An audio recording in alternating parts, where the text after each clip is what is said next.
Comissão Especial de Mobilidade Urbana deu continuidade ao debate em torno da melhoria do trânsito no Grande Recife. Ontem aconteceu a terceira audiência pública sobre o assunto realizada pelo colegiado, que é presidido pelo deputado Silvio Costa Filho, do PTB. O encontro contou com a participação de representantes de prefeituras da região metropolitana, além de técnicos da CTTU e Metrorrec.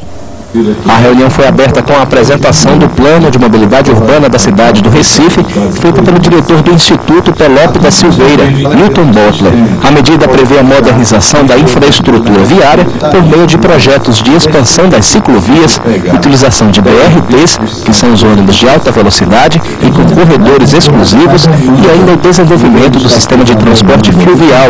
O assessor técnico da CTTU, Carlos Augusto, acrescentou que o Plano de Mobilidade do Recife prevê soluções a curto prazo.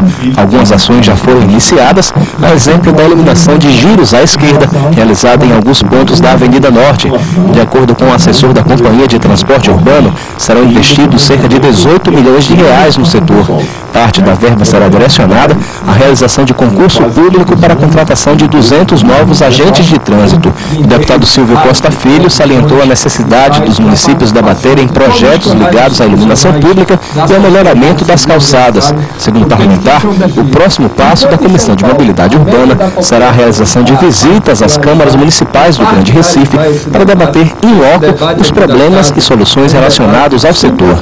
O nosso desejo é que a gente agora, nesse mês de outubro, comece a visitar todas as câmaras, os vereadores, fazendo audiências públicas nas próprias câmaras municipais para ter um extrato, uma radiografia real de o que pensam os vereadores da região metropolitana sobre esse tema.